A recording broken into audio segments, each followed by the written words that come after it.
Hello gamers from around the world, this is Boxenberger, the video game enthusiast from Germany, and I would like to welcome you to today's episode of the World of Gaming. And today is going to be a very special episode because it's not only the last episode before we actually head to Gamescom, but we have a fantastic guest that we will actually meet there in person. You mean me? Exactly. John is here. How are you doing, my friend? I'm doing very well. It's a quick dash to get the kids to bed. So apologies, folks, for making this show an hour later than it normally would be. Because it's 9 p.m. for you right now, right?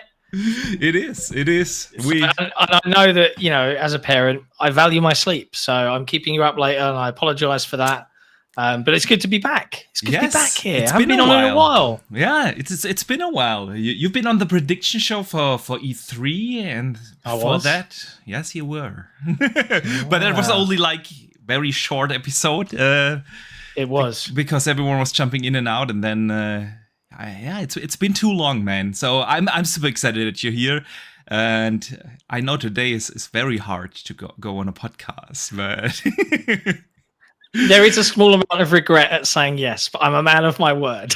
So and we appreciate that. Behind that, John? Is there a reason behind that?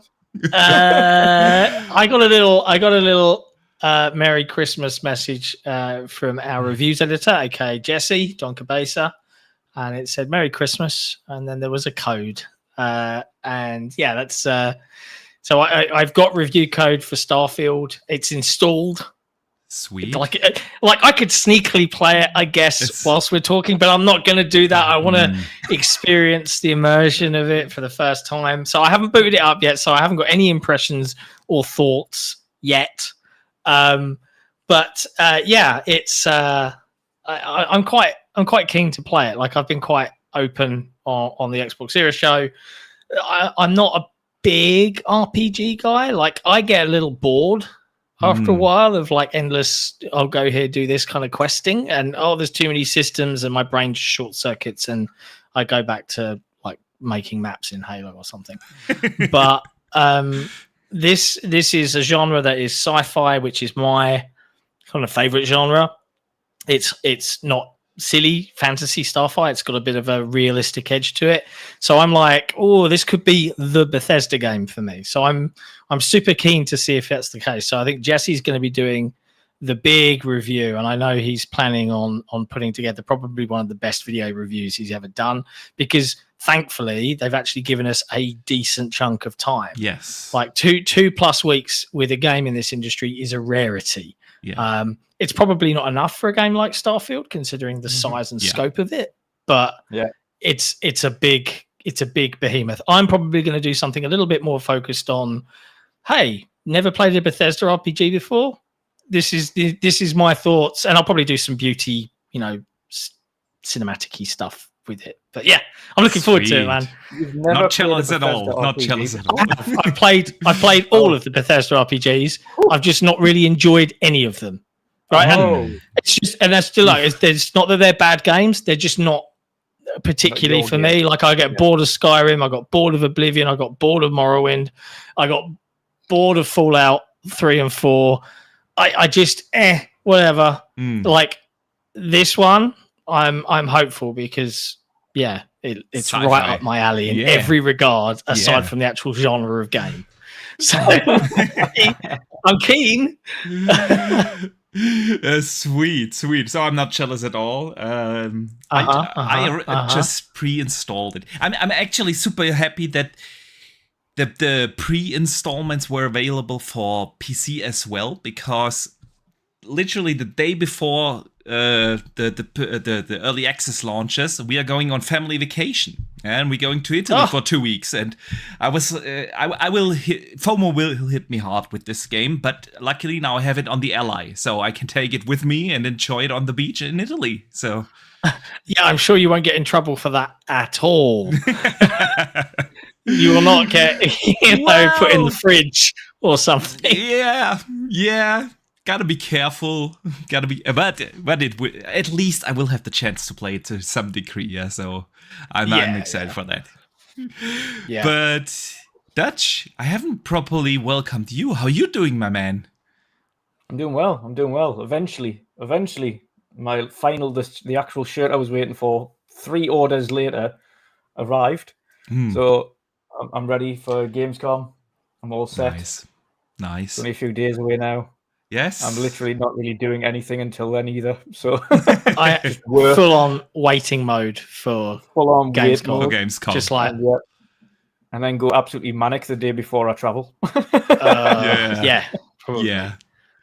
I have to. What have you guys done to prepare?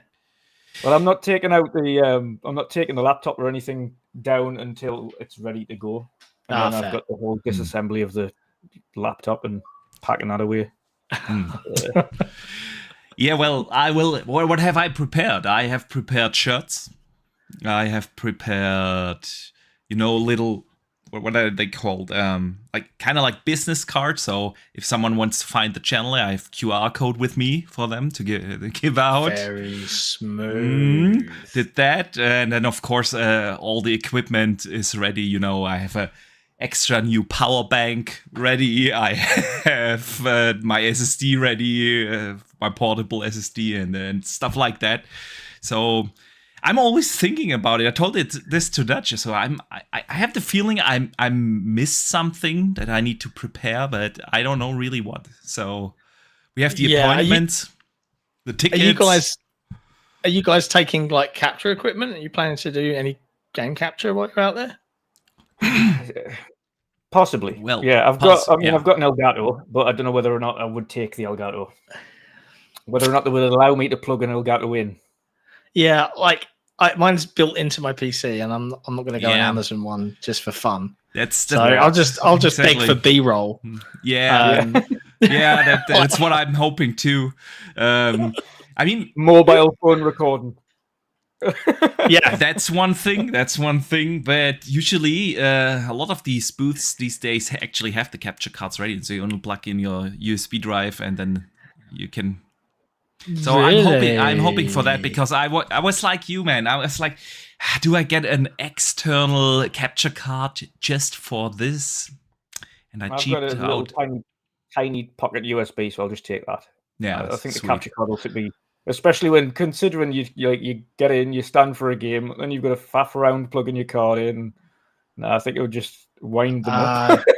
I'm probably a bit luckier in that regard, right? Because I'm going to the unpacked press days. I will be there. Yeah, me too. Around there on the Thursdays. So we're on the Thursday daytime, and the Wednesday daytime. Yeah, we're doing trade day on Wednesday. Oh, in that case, then you guys are golden. Like I know there was some drama, right? Yes, there was. There was, but we solved it. We solved it. We can let you know in the green room how we did it. Yeah. Well, I've got to show this off because pre-drag is amazing. I'm just going to cover up my phone number, but asked for. Sweet. Look how cool they are. That's front and back. So like they go together, but it's just beautiful. And I can just hand them out. Yeah, that's. Hang on. Hang on. Here he goes. We got something similar. Yeah, like these, with a QR code ready to the link tree, and then of course on the back side the actual contact. Very nice. Yeah. Look at us being all professional. Ready for networking and schmoozing and all sorts of jazz. Exactly. Whew. And we have. What I'm super excited for is we got an invite from the German DACH team from Xbox to their booth to get like peek behind the curtain on Wednesday during the media day. We got the tickets for opening night live. We'll be there in the theater with you, man. That's going to be cool. I won't be there. You won't be there for opening night? No, I'll be honest. Do I really want to sit through 3 hours of Jeff Keighley's adverts? Probably not. I've just honestly, but the experience of it, I can watch it on YouTube, and I don't have to be, dressed or anything. Like sitting in the restaurant at the hotel. Yeah. but equally, that's on the Wednesday night, right? Tuesday night. Tuesday night. Wednesday night is the Xbox Fan Fest. It's Fan Fest, yeah. I'm going to that. For that, right? Yeah, I've got a ticket for that. Yeah. I didn't bother with opening night live. If someone gifts them and like is really insistent, then yeah, maybe. Yeah. But I was just like, I don't care, Keely. Yeah, okay. Like all of the big stuff's been revealed. Like this, you know, like I don't know. But I'll catch up with folks afterwards. Nonetheless, Sweet. it's going to be a good time. I've got a packed Wednesday and Thursday and Friday now, so it's going to be nuts. Same. I think I'm probably going to avoid the public days though, and just. Especially over the weekend. I mean, Thursday, Friday, we also stay till Friday, just to to meet the community and do more of that kind of stuff. Because during the public days, you stand in line for like hours, literally 3-4 hours to play like a 10-minute demo. And I'm not gonna do that. We're gonna play the shit out of everything on Wednesday, and then Thursday and Friday, and that's like community days. And over the weekend, I don't know if you've ever been on a weekend at Gamescom. It's like, dude, that's you can't imagine how crowded it is. I'm looking forward to this. It's my first time going to Gamescom sweet. Ever. Sweet. So. After I don't know if you guys got it, but the FOMO of missing out on, oh, look at us all in LA, look at us having a great time. Fuck you. Fuck you. I'm going to Germany. That's where it's at. That's where the cool kids go. That's the spirit. Yeah, man. It's going to be awesome next week.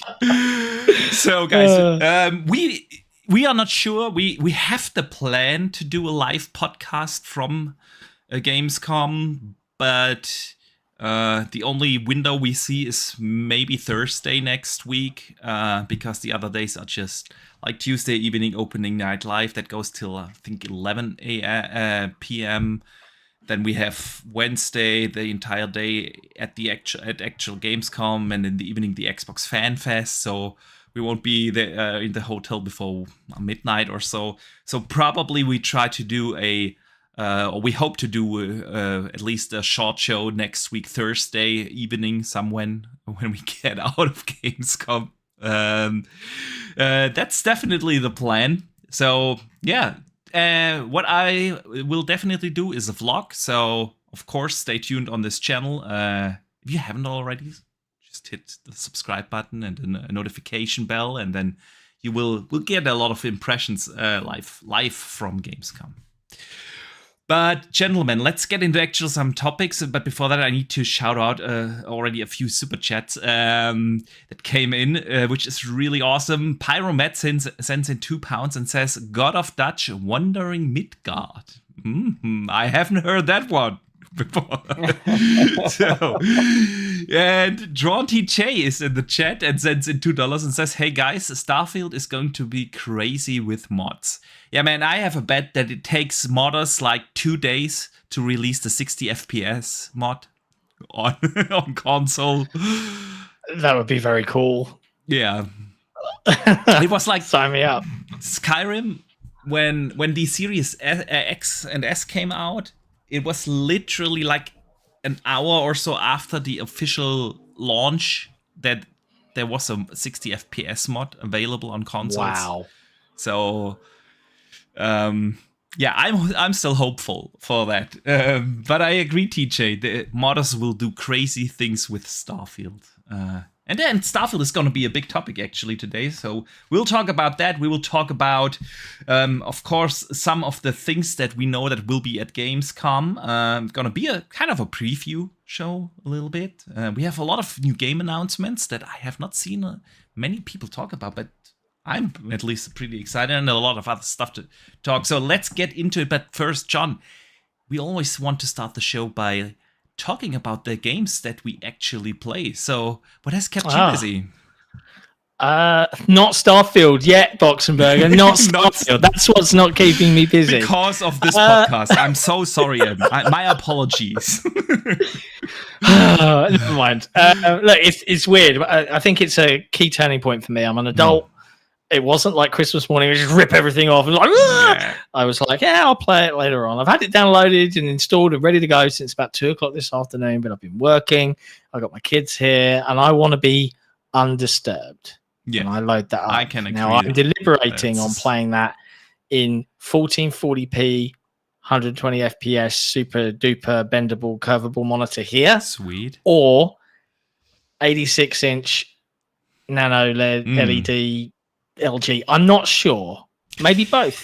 I think I want the frames. I want the frames. You want the frames? Yeah. I don't know. We'll see. I've been playing a lot of Baldur's Gate lately on PC, and my monitors don't have HDR.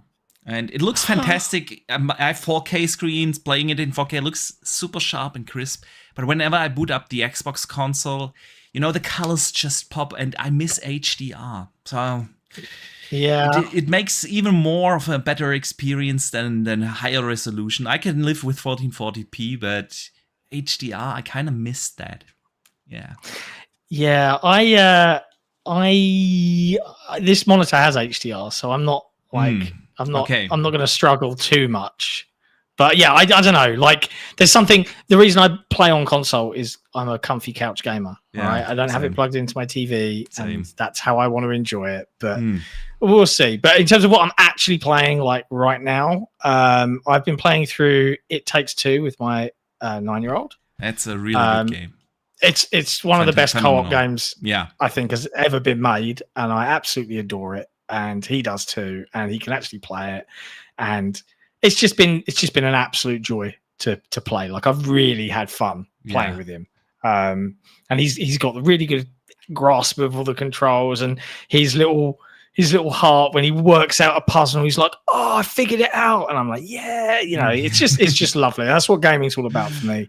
I've been doing that, and I've been working on some Secret Forge things for Halo Infinite. They're not secret as in like secret, but I wanted to keep them secret, but I don't think they're going to stay secret for very long. So they'll probably not be secret by this weekend because I'm going away and I have to just get everything out there. Yeah. So that's pretty much it. Just literally grinding away, designing levels, and having a good time playing video games with my kids. It's good times. What about you guys? So Dutch, what about you? I've been catching up with PlayStation 5 games, of course, because I've got the PS5 hooked up now. So I've just been playing Final Fantasy 7 Remake, a bit of the Ghost of Tsushima. Game. But to be honest, I'm just biding my time for Starfield. Yeah. Yeah. It's one of them things where I'm just like, I don't really have any mood to play any of these games. I'm kind of just playing them until the game that I want eventually releases. So I'm glad that happens when I get back from Gamescom and not during Gamescom. Yeah. Because I'd be furious. I would imagine John's pretty furious that he has a review code and he's at Gamescom. I'm wondering if it's playable over the cloud, Oh, that would be a good show. That'd be good. Like, because it's 30 FPS, but it's... We can solve that. Yeah, I have the Ally, bring it with me, you install it, and then... I'll just play it for you. I'll just log in on my profile and just leave it in your hands. Yeah, no worries. I could just take my Xbox. I could just take my Xbox to the hotel. Yeah. I mean, that's not sad, right? That's not like desperately sad. Then you look at any sleep that week because during the day you'll be going to Gamescom, on the night time you'll play in Starfield, and then you won't even sleep, and then we'll go straight back to Gamescom. And I'll wake up like Wednesday morning at like 10 a.m. Be like, "Oh no, I'm late." Oh god.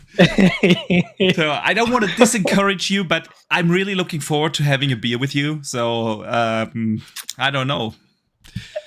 It'd be fun. I mean, I'm not a big drinker, and I've heard that I work with a number of folks from Germany and the Netherlands. Yeah, and they're like, "You don't drink?" I'm like, "Yeah, not really." And they're like, "You're going to Cologne?" I'm like, "Yeah." It's like, and you don't drink?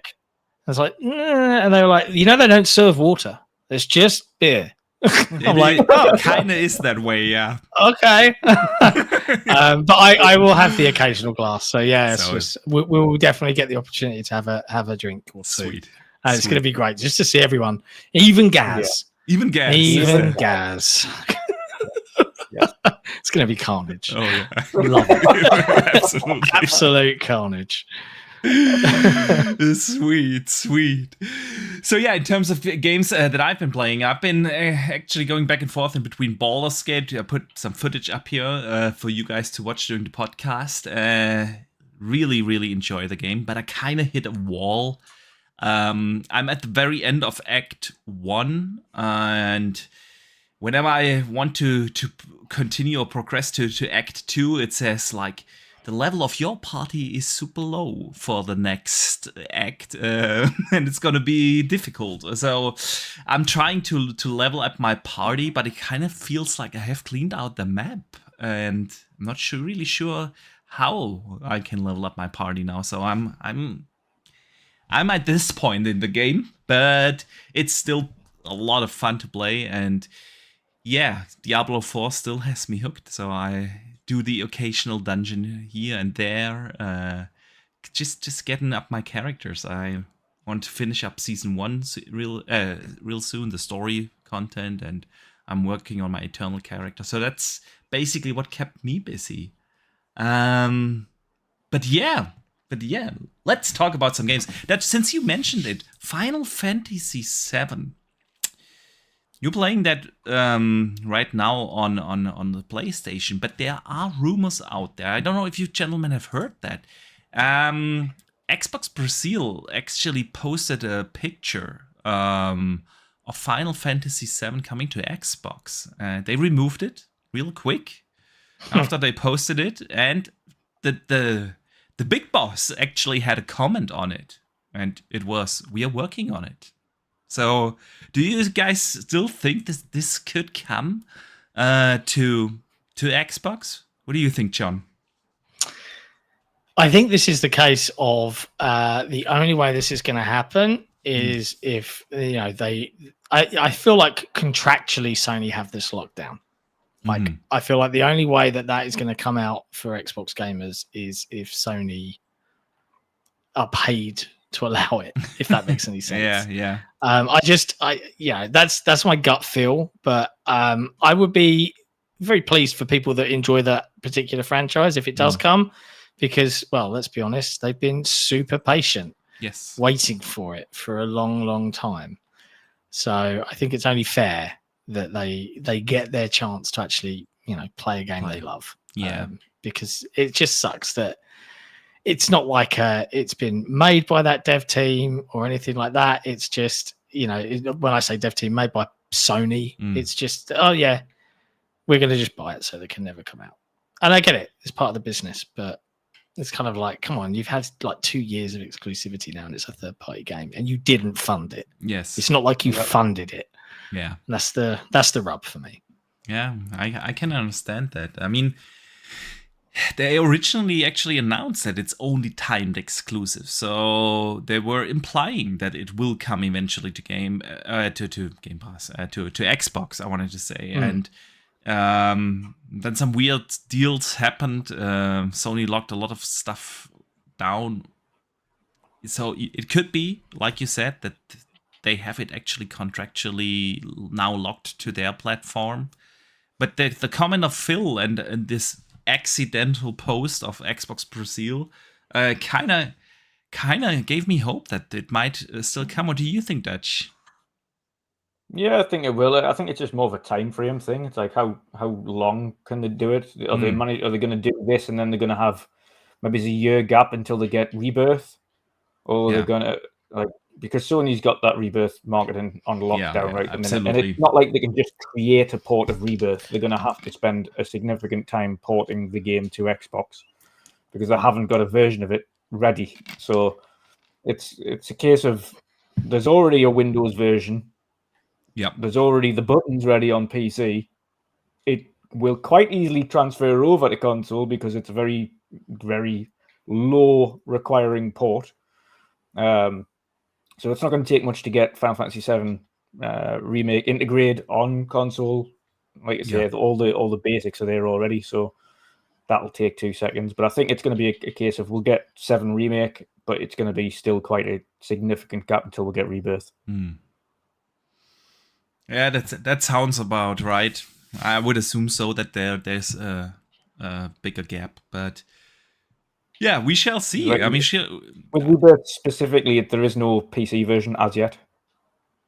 Yes, true. Is Rebirth coming to PC? Did they announce that? Is that the part 2? Yes, the part 2. Yeah. Why do marketing teams for games come up with the most bullshit, inane sounding names for things? Because Final Fantasy VII was never meant to be in parts, and this is my gripe. Okay, fair. That's a fair gripe to have. Yeah. Originally, it was obviously on PlayStation 1. It was released with like 3 discs, and so they've decided to turn those discs into 3 games. Yes, it's gonna be a trilogy. Lucky you! Yay! Yay! Still a fantastic game, though. I really enjoyed it. So I'm so hopeful that it will come to Xbox because more gamers should experience it. I really enjoyed the remake. It was fantastic. But let's move on to another Xbox topic. I don't know if you've guys seen this. Xbox launched a new strike-based enforcement system for online conduct. So each strike you will get results in a suspension from the Xbox social features, and you get 9 strikes. After that, your account is going to be closed for good. It actually launched yesterday. It will the strikes will depend on severity based on the inappropriate activity that you did. So, and it got me thinking, do we actually need something like that? I mean, it's not like in the early 360 days, when you were in the lobbies and they were like, oof. The good old days. Yeah. So what do you guys think? Something good? Something that we actually need? In certain circumstances, yeah. Obviously, there's still some heavily racist people online. There's still some heavily misogynistic or sexist people online. Like, not even jokingly, just like actually. And those are the people that you need to target. But it's a case of course, as long as the system isn't abused and it's not automated, it always needs to be a manual check. Yes. So whatever's been sent through, it always has to be checked manually. Yeah. If they start doing automated, that's going to cause no end of problems because it'll just go, blocked, even though they haven't reviewed it correctly. It's just like, yes, that is a word. Boom, blocked. Yeah. As opposed to, what's the actual context of this? What did he say? How did he say it? Yeah, so that makes sense. You nailed it. If they rely on AI, to do the job of a human being, and I think the reason you're seeing a negative reaction is pretty simple, right? And let's just clear this up. When you're with your mates, there are certain in-jokes, there are certain names for each other. Yes. There's all that kind of silly, inane babble. And I'm not saying it's misogynistic or anything like that, but, if you're gaming with the lads, there's probably going to be the odd, and it's cultural as well. Like, there might be the odd British style, bancy kind of phrase, you know? Yeah. Like, I'll tell you a really sad story, really anecdotally, right? And this killed me. Like, I felt horrible, and I have to hope to God, because I don't even mind if this guy's watching tonight, because if he is, he'll know how I wanted the world to swallow me whole at that very moment. Rewind 6-7 years ago, and I've been gaming with my group of friends on Xbox for since Halo 2, right? So we're coming up on 20 years of all knowing each other. It's crazy. Like, it's photos of us all, prepubescent, and now we're like, well, several divorces later, I've got a couple of kids, everyone's grey haired or no haired. But one of our friends, he lost his mum at a very young age, and this was all around the time that the your mum jokes were prevalent in our little corner of the internet, and we were all bouncing it up, and everyone was like, just don't do that joke to this guy. And what does idiot here do? Just like bants, like he pulled up some sick headshot in Halo something or other. I was like, and I made a your mum joke, and there was just silence. There was just silence on the comms, and I was like. And then my WhatsApp started buzzing. I was like, dude, like everyone, like, what did you do? I was like, oh god. Like, I did not mess it up. I'm so sorry, man. I wasn't even thinking. It's fine. But yeah, the party system is not going to be listening. As long as it's not listening to friends, it needs to be targeting people that are genuinely being abusive online. And as long as there's that caveat, I ain't got a problem with it really. People need to learn to not be dicks. Absolutely. So couldn't have said it better. Couldn't agree more. The inappropriate jokes. I had something at work very similar. It was just not a mom joke. It is like a German phrasing that we use to tease each other, and something like that can happen. I apologized, and we're still good friends. But yeah, but the party system, I agree. When Dutch, Forza, and I and others are playing, the strike system hopefully will not apply, because then we will be banned really soon. Pretty quick. Yeah. Pretty quick. Will not take I long do to agree. ban our party. So, but it If sounds. Gaz is in the party. Oh yeah, He's got no chance. Dude, when Gaz is on this show, it automatically gets demonetized. It's like like Gaz would be banned from Xbox Live if they start listening to his chat. Let's be honest. Probably. Yeah. So yeah, we shall see how they will actually that new system actually will turn out. And in general, of course, it's good. People need to learn to be nice online. You're still hurting people, if you're being abusive. So let's see how the system will actually turn out. But yeah, John, I know we touched on Starfield earlier, but I'm kind of glad that you haven't started it yet, because otherwise the conversation we're about to have would probably be a little bit more challenging for you. Well, if they don't believe me, what if they don't believe that I've not started it yet, and then they attack me, and then I get banned forever? I'm willing to take the risk. I haven't started it yet. They can check. They can check these things. Talk to me, Boxenberger. I want to know what you want. I mean, we want to talk about the things that are public. Obviously, we got some infos this week. The marketing machine is really ramping up. So people have been complaining about lacking marketing for weeks now, but you don't market the game like 6 weeks before it comes out, because you want the hype to be at the max when the game actually comes out and people can buy the product. So, and you can, and you can actually feel it. So, a couple of things actually happened this week. Bethesda published the story so far on their official website that takes you in the timeline from today, from 2023 to the year, I think 2300 something. Yeah, and it takes you like what happened in this universe. Highly recommend. It's a good read. I don't know if you guys have seen that.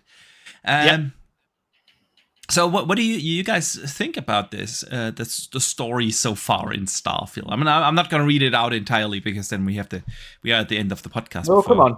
I want you to read it out to me.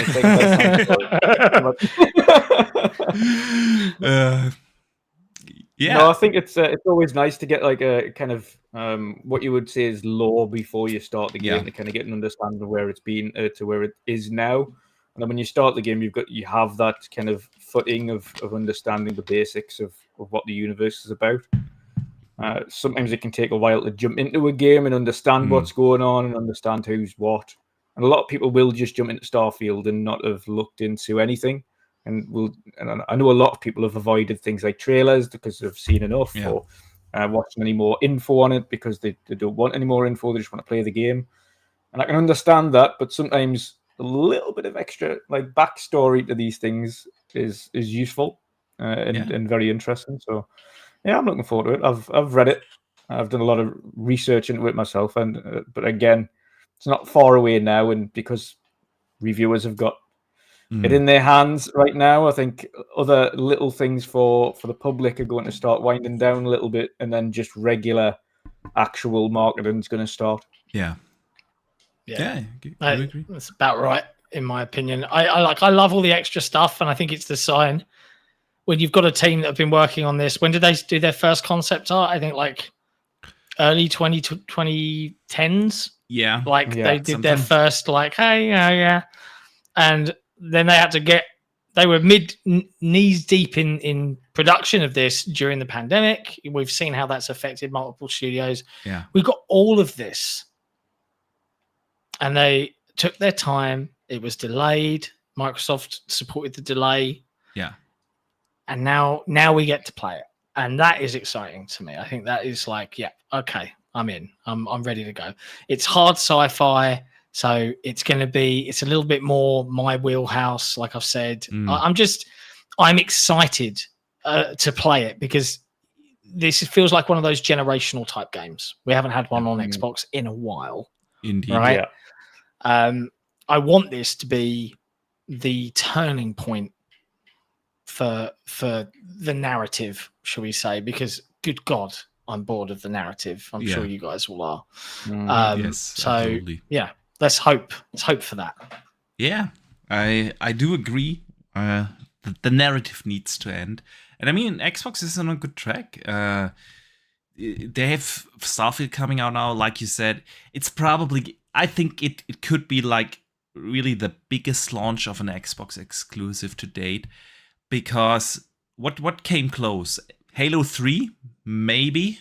But with the track record of Bethesda, like they always launch these games. Skyrim is still played like 12 years after it came out. Yeah, it's and since they have been multi-platform up until this point, yeah, and because of that, they bring in an even bigger audience. And this game is, instead of Halo 3, also coming out on PC. So you automatically have a bigger audience. So I think this is probably really the biggest launch Xbox has had to date. So in quite a while. Definitely in quite a while. Yeah. It's I was there for the Halo 3 launch. Like, I actually got to go to the IMAX in London, which is the the biggest screen in the UK. And they played some Slayer, and then they gave everyone a copy. And I'd already persuaded a local game store to break the street date, and I'd had it for like 2 days. But those kind of communal, you can feel the energy kind of moments are really few and far between. And I think Halo launches for me were a big part of that. But I think, as much as I love Halo, I think it needs something else now for Xbox to kind of lead the charge. And this feels like that game. So we'll see. Yeah. We will see. I have high hopes. I will find out. You will find out sooner than everyone else. Yeah. There you go. There you go. So we need to hurry. He's like literally hovering over the game as we speak. It's like, I'm really tempted to just press that button. Yeah. Oh man. So, but there was additional info. They had on their Discord an actual developer talk, and a couple of cool infos came out there. So there's going to be housing in all the major cities. The players can get their own house. Some of those you have to purchase. Some of those are rewards for specific quests. Yeah, you can also commit a crime. If you do so, you can elect to go to jail or pay a fine. And when you're arrested, or if you resist to arrest and try to escape, there are always multiple options. The civilization, there's a civilization, there's government, and there are laws, and you have to play along. So then they have certain items in the game that will be considered contraband. And you need to smuggle them past security ships in the orbit of the major settlements. Yeah, that sounds really cool. You can hide them using special ship modules, by the way. That's also came out. I'm gonna be a space pirate. Yeah, me too. Me too. I usually play the good guy in those kind of games, but this time I'm not sure if I'm going to do good guy. I mean, you're just going to be a Han Solo-esque character, surely, right? That's surely the way to take this. Yeah. Right? Probably. Yeah. Probably. Sounds like it. All of the playable factions can be completed completely independently. So That's good to know. So you can play them all and finish their quest lines independently. And there are over 20 named characters who can join your crew. They all have their own backgrounds, strength, weakness, and story. And there are certain storylines attached to all of those characters. And that's companions so awesome. Will play a huge role in the game. And they are also part of the main story. So yeah, a lot of cool new infos about the game. Dutch, what do you think and make of this? Does this sound like the game that we all want it to be? Oh, absolutely! It sounds exactly like a Bethesda game where it's ridiculously over the top with a lot of things to do and not enough time. And I honestly dread. I feel for reviewers because 2 weeks is obviously a long time in review terms, but for a Starfield game, I don't know whether or not it is. I don't know whether or not 2 weeks is enough. I mean, I think you'll see a lot of reviews in progress from a lot of folks, and I don't blame them, right? Yeah. Like I think, when I think of how Jesse, like I think he's already recorded, and he's only had it since however many hours ago. I think he's already recorded like several hard drives worth of footage. So I know he's going to be going hard on how he produces the content and talks about the game, right? Because why wouldn't you? Yeah. But he is unique in that, he's not, how do I say this? Xbox Zero isn't a backed, financed publication. It is entirely on our own steam, our own endeavors, our own passion, much like everybody, in this community that's kind of doing the YouTube gig, yourselves, etc. And we have to push above and beyond sometimes to make a difference. Yeah. And I know that Jesse will probably, by the time that clock ticks over and the reviews get published, I'm pretty confident he would have played more of that game than anyone else out there. I'm pretty confident. Yeah. Like, I just know the guy. He just won't be able to help himself. He actually tries to get in those games. You know what I would assume? Like some of the bigger media outlets, they will have their reviews out. They will finish the main story and do, if so, 1 or 2 side quests, and that's it. You can do that. Todd Howard said, I think 35 to 40 hours. That is around about the time you need if you only play the main campaign. But that's not the way how I expect a review for such a game, and I don't think that Jesse is gonna do that. No. I also think it's almost impossible to try and stream like mainline a Bethesda game because you unintentionally start a side mission that you don't realize is a side mission. And before you know it, you've wasted 5 hours of your time doing a side quest that isn't even related to the main one. You're like, what even happened? That's the thing, I think it's almost impossible to stick to that 35, 40-hour mark. Yeah. I will be spending that time alone building my ship, At least. At least. Can you make the Millennium Falcon? Can you make the Serenity from Firefly? That's a good question. We really don't know. The little footage that they've shown of the shipbuilder, it was like you have different modules that you have to attach, so you're not completely free shape, at least from what we've seen. I would hope so. I would love to do the Normandy, man. That'd be pretty cool, wouldn't it? I'm going to attempt to build the Event Horizon. Oh, good choice. But good choice of that's like ship. This ring thing, No, it's a big, long. It's got a really long knobbly head. Yeah. You need a spaceport to where you will be able to land that. Then, man. Yeah. Well, absolutely.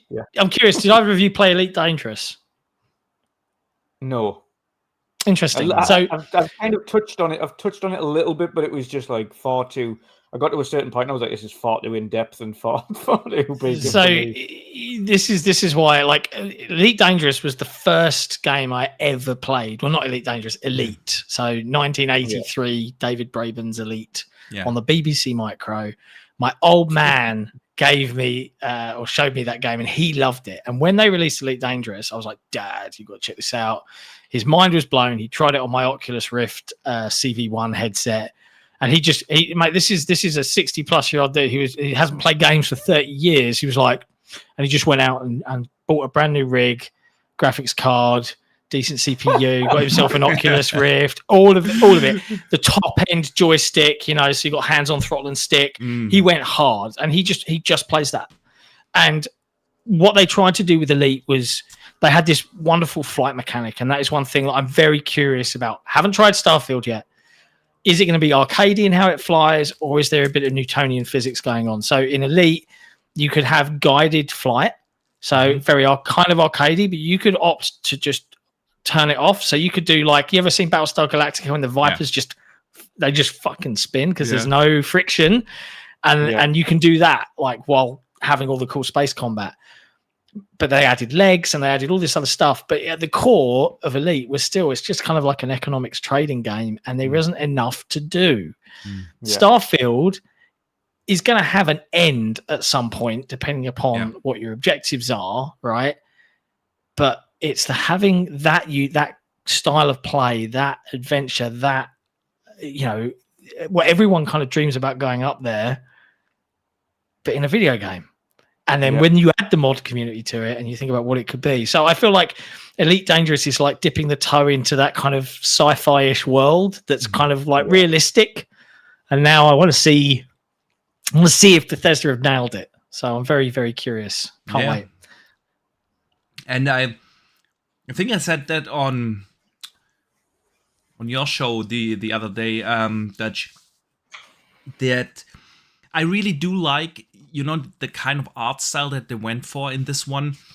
It's a NASA punk, It's not like super sci-fi. It's more like a kind of realistic evolution from what we have today. Yeah, you can tell that the spaceships and the suits and everything that kind of looks like just a natural involvement. I kind of like that style, that they didn't go out too sci-fi-y or whatever you want to call it. So yeah, I'm super curious about the entire mood that the game sets, across this galaxy. The one thing I like about the space flight type of thing as well is there is a little bit more nuance to it as well, with the fact that you can kind of alter where your power is on the ship. So you can say, okay, I need a little bit more maneuverability, so I'm going to drop the shields down a little bit, or I'm going to do this because I want a little bit more speed. So you can that's a direct riff off of Elite Dangerous. You used to have the PIP system, so you'd have power, weapon, engine, weapons, and shields. Yeah. And you could normalize it, or you could be like, right, I'm on the offensive. Do all the pips into weapons and just go ham. It's very curious to see how they've nailed it. Oh, yeah, it's very interesting that you bring up Elite. It reminded me of Wing Commander. I don't know if you guys remember that many years ago, but that was also. I remember it, but I don't think I've played it. So okay, maybe that's why Elite is my go-to thought. Yeah, maybe that's where they got it from. Yeah, who knows? You shall find out sooner than we do. Yeah, much sooner. Like a couple of hours sooner. Yeah, definitely. I missed the super chat earlier. I feel bad because when we were talking about the new Xbox strike system, Tron TJ sent in a $2 super chat and said he just hopes they don't monitor the party chat. So yeah, man. Yeah. First, sorry for getting late to it. Kind of missed it, but yeah, absolutely. If they monitor the regular party chat in between friends, not looking forward to that. But I think they are smart enough to know that. So yeah, Starfield. We can all preload it now.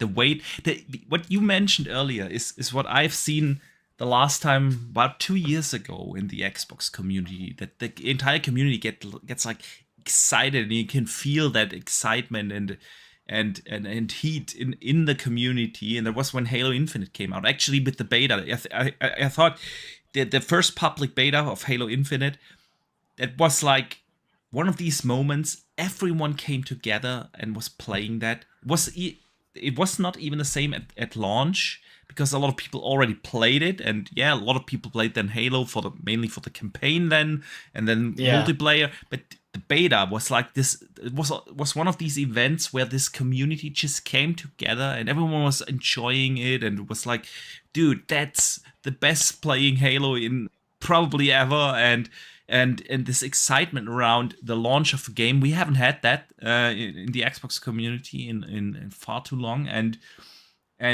now we are here 2 weeks, about 2 weeks from now, and you can really tell that the community is excited, and I love to see it, man.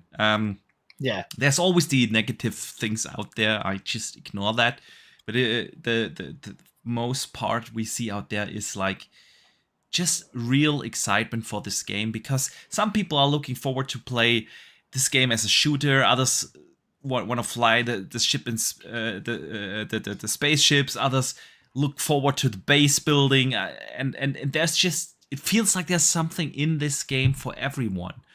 I wonder how reviewers will gonna approach that, because the game tries to do a lot. Probably, I can't really think of a game outside of maybe Star Citizen that tried to do something similar in terms of scope, like putting everything in there. And when you put that many mechanics in a game, it will be a challenge to make them fun. So that is it's a good point. It's a good point. And to touch on the first bit, it's great when the Xbox community is energized. I think it's not a criticism. I don't want to word it this way, but I'm going to. I just wish that folks would fundamentally realize it's just video games. Yeah. Do you know what I mean? These are literally expensive toys that we fell in love with playing when we were kids, because back then they were designed for kids. But then the whole industry's grown up with us, and now they're big kids' toys. But they are just toys. They're nothing to base your entire life persona around, right? Absolutely. It is. You can enjoy it. I'm not saying don't, but there is this tendency in all communities, I think, to place. I mean, come on, how many headlines did you read? Halo Infinite is the last chance for Xbox. Oh yeah. Then that came and went. Starfield's the last chance, and there'll be another one. Yep. There'll be another one. There'll be another game that is the game that has to succeed. Just go out there and enjoy it. John, Hellblade's the last chance. Hellblade 2's the last chance. The last chance. It grinds my gears a little bit, man. What was it? I read a headline on IGN the other day. Some players can pre-load Starfield soon. IGN, I mean... Do you mean Xbox players? Yeah. Or Xbox and PC? Why not? What, are they allergic to the word? I'm not sure. I don't understand. I mean, this went on. What was the game recently that they forgot to mention that Xbox came out? It was the entire trailer. It was the entire coming soon trailer for games coming out. They just completely ignored the fact that Xbox is. Yeah, I remember that. But there was literally 2 days or 3 days ago. There was it Mortal Kombat, or I can't remember which game it was, where they entirely just not even mentioned Xbox. And like Brilliant. You said, John, you have to phrase it negatively. Like some players, Xbox players get to preload really soon. Would be the positive headline, but no, IGN chose differently, and that's just the reason why I'm not going to those kind of sites anymore. I don't go to the IGNs, Kotakus, and whatnot. I'm just sick and tired. Yep. I have my go-to sites are Xbox era. Honestly, I'm not just saying that. Season gaming. Season gaming is one of my most visited sites also, and I think from the bigger ones, the only one I visit regularly is Video Games Chronicles, but that's about it. I usually stick to Xbox era, Lognet.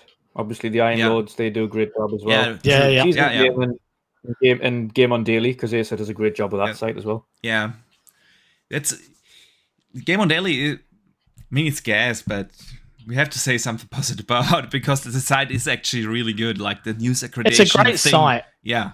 I know Gaz and he and Asa work tirelessly on it, and they've built a really cool piece of tech. And I think, much like with stuff like Forge Era or Day One, which are two developed, funded by the community web apps, but it's then comes the rub. Okay, we're a small business. How do we market this thing? Oh, we can't. We just have to hope and rely on word of mouth, and sometimes that just does not happen, and that's a bummer when it goes wrong, But yeah, the site itself is incredible, absolutely incredible piece of design. It is. Yeah. So, like you said, the sites like IGN, it kind of just feels like it would hurt them if they say something positive about Xbox every once in a while. It is. Yeah. Just what it is. It's really irritating. It is really irritating. Yeah. But it's the world we live in, all right? True. And that's what I mean. Just nod and smile at it, and then everyone can move on with their lives, and everything's great and lovely. Exactly. Great. Yeah. So yeah, Starfield. Big hype out there. I think a lot of people from our community here are as well excited. Drawn TJ sends in a $2 super chat and says, Halo UNSC mod Master Chief in space. I bet we will see something like that. I mean, that's something we don't talk enough about, but when you look at the history of Bethesda games, I mean, their engine is called the creation engine for a reason, because mods always have been a big thing. On consoles, the availability has always been like a little bit limited because they have that size restriction there that Xbox only allows like 5 gigs in size for a mod, which sounds a lot but isn't, especially not in this day and age. But that is going away now with Starfield, so they will have bigger mods on consoles, and I expect the craziest thing. I mean, John, I know you're also someone who likes to create like community-driven content in Forge, especially. What kind of crazy shit do you expect from the mod community in Starfield? There's only one. Like I don't know yet. You always see the videos of like Skyrim where the dragons are turned into like Thomas the Tank Engine or something. Yeah. It's hilarious and it's funny. I love seeing that kind of stuff just for the amusement factor. But the actual mod I would love to see, and it's something I hope Bethesda themselves bring out officially, is cooperative play. Ooh. So let me get this straight. We've got a game with 1,000 planets. I can have a ship. I can be this captain. I can have a crew. Well, why not let one of my crew be a real person? And I think about how I'm going to play the game because it's a sci-fi RPG. My partner is super into sci-fi, and I've said like, this is going to be like, I'm going to really give this the big effort to really get into it. And so we've agreed we're going to play it together. So she'll help make decisions. I'll do all the shoot bang, right? That's pretty much the gist. But imagine a world where, hey, you can pick up a pad and we're gonna go on this adventure together. Now I know that is not what this game is, and I know that people that love Bethesda games are probably throwing things at me right now. Get your multiplayer out of me, Bethesda space RPG, John, you prick. I get it, but like, I love some of the best experiences I've ever had gaming have been with friends, and it's just a personal thing for me. I think if they could come up with some sort of way of modding it so that 2 players can cooperatively play the game together, I would love it. Unlikely, but yes, please. I'm not sure if it's that unlikely because, well, the game actually has a companion system. Yeah, that's just confirmed that they play an important role in the game. So I wouldn't rule that out. I'm not sure whether it was Fallout or Skyrim. One of those got actually co-op mode modded in. So I don't think it's unlikely. Probably not in the launch window, but this year's this game is gonna be supported for many years. What do you expect of the modding community? Oof. I expect within a matter of days of that game officially releasing, there'll be a 60 FPS mod. Yeah,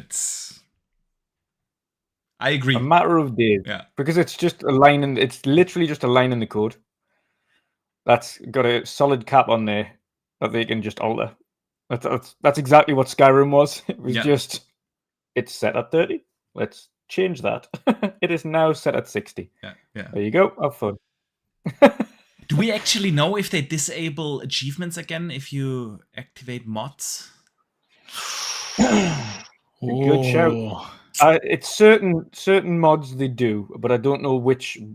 It depends on which Fallout ones. and Skyrim, as soon as you enable, doesn't matter which mod. Yeah, the I think achievements we are. need to alter it. I think if it's relating to getting weapons or getting armor or stuff, then yes, absolutely, then disable it, because that would affect the gameplay and give you an unfair advantage in getting achievements. But if it's graphical boosts or if it's performance boosts or something along those lines, leave it in. Or if it's like a skin that you can paint, like some mad skin you can paint a spacecraft in, just let you keep doing your achievements, because that's just purely cosmetic. So anything that is revolving around cosmetic performance, I think they should just leave achievements good.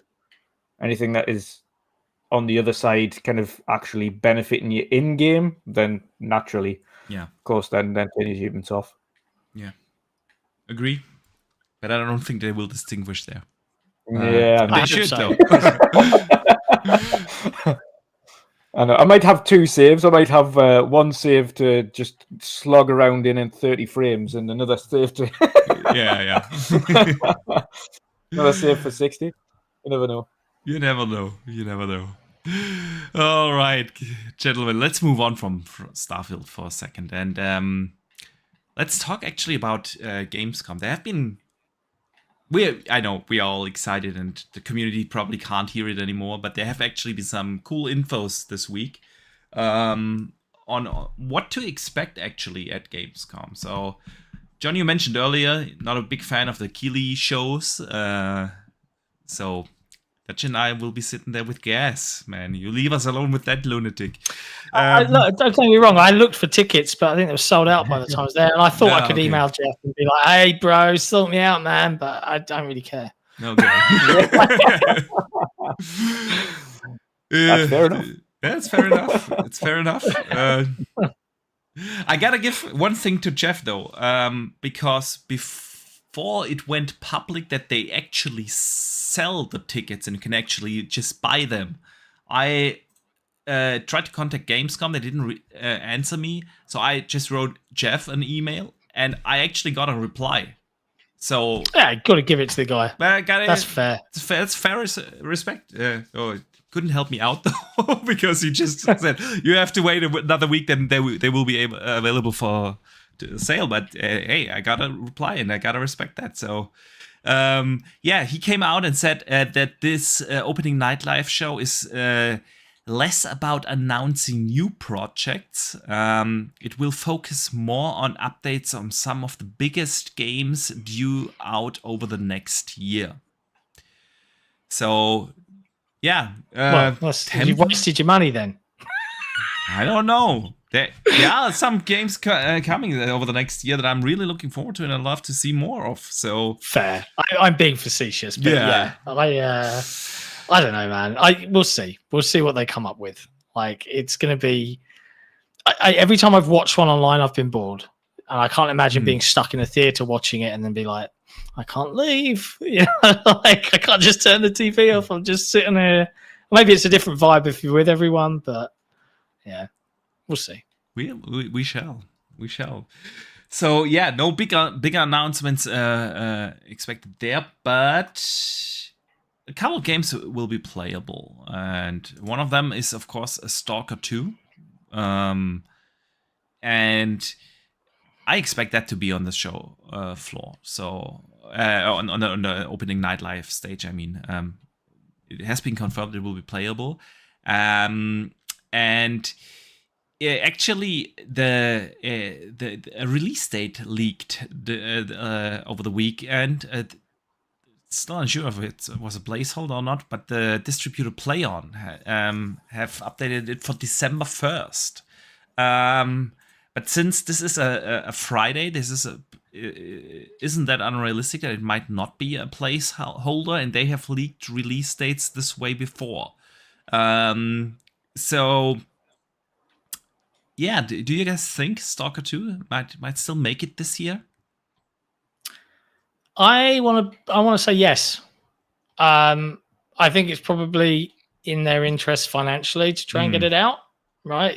I can't imagine working in the conditions that they are in that it is any kind of easy path. Right? So you got to give it to those guys. Yeah, I reckon it's going to be a thing. I reckon we'll see it. I hope so. Hands on with it. It's a good sign, isn't it?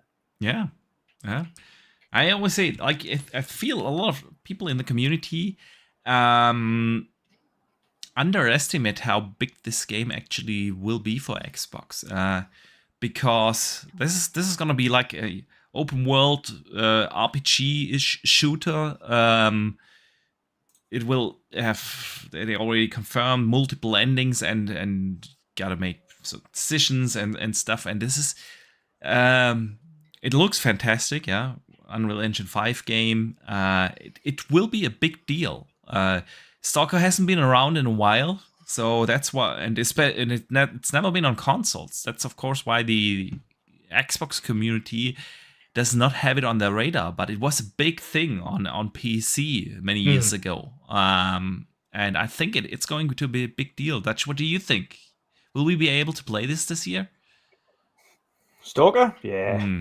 I think they've obviously got enough confidence to have it as playable at Gamescom, and if it's playable at Gamescom, I think this game's pretty close. They were always targeting 2023. They just couldn't. They literally just said, like, we're targeting 23 still. That is the aim, but we're not going to put a date on it. We're not going to put that pressure on. When it's ready, then it'll release. But the target is still 23, and the fact that they're turning up, because I didn't expect them to turn up at Gamescom in any capacity.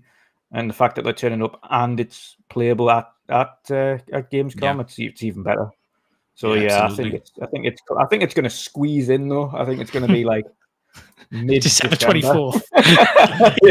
Christmas Eve. I'll come into your house personally and put a copy under the tree. Great. Stalk their way in. Yeah. It's going to be the Christmas game.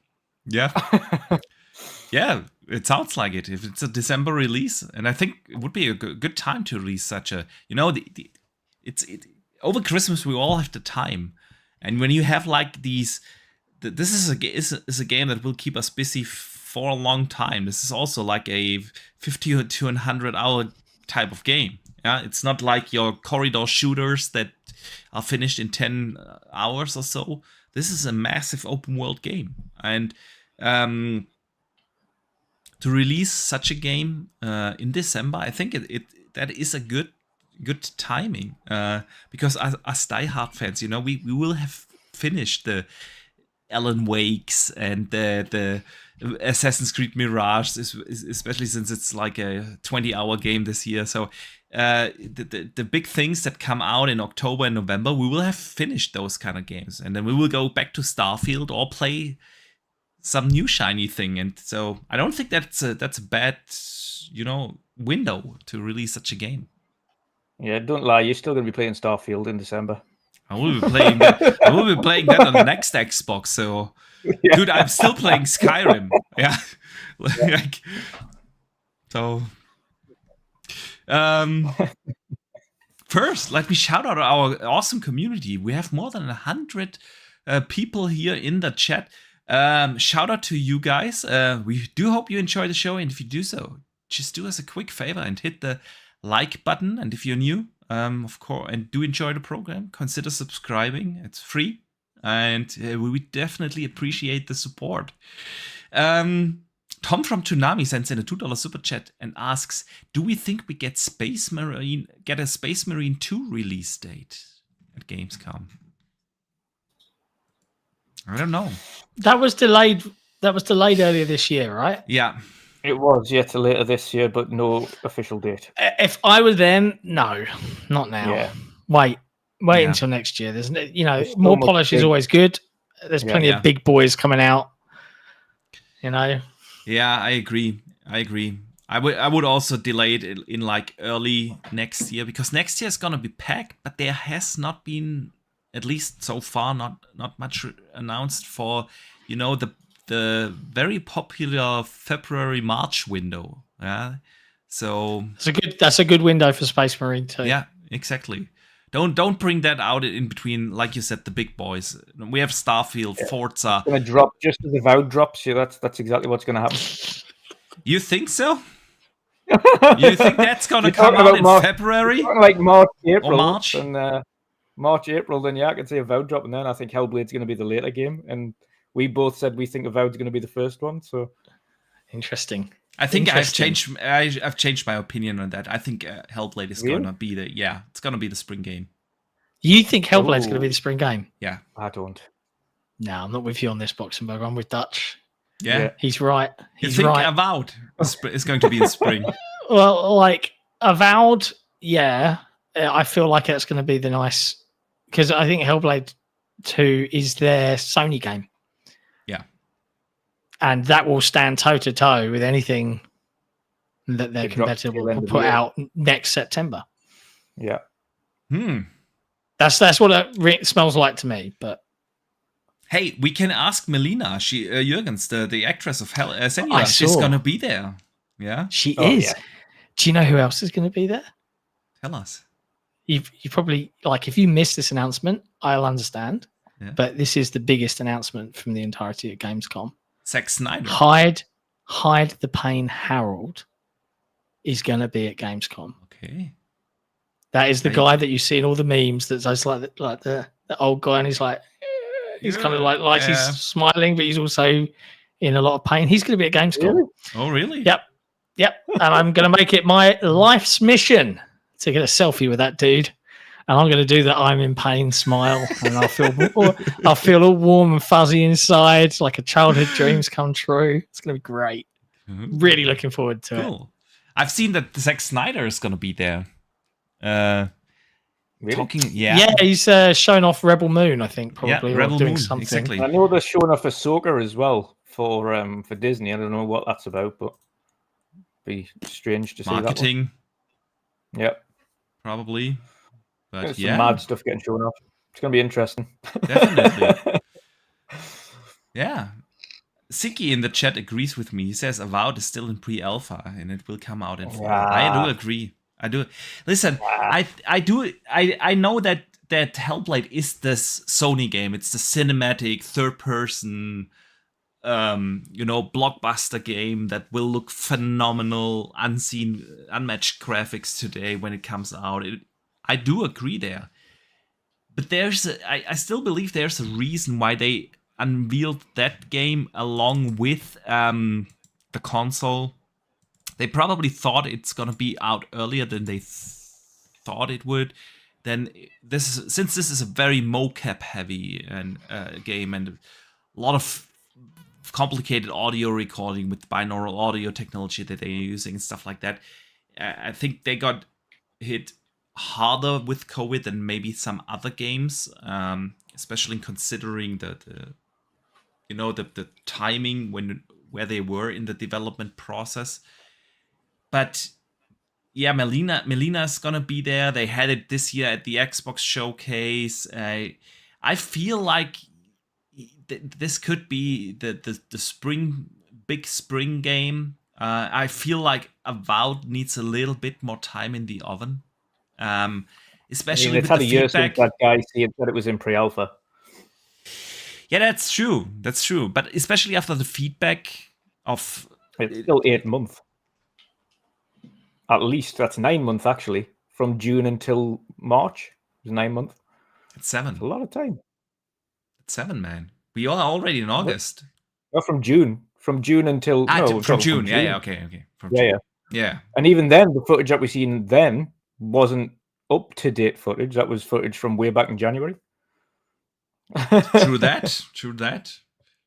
So I'm still sticking with it. Hellblade's gonna be out first, and then I'm out. Best on for next year's Gamescom.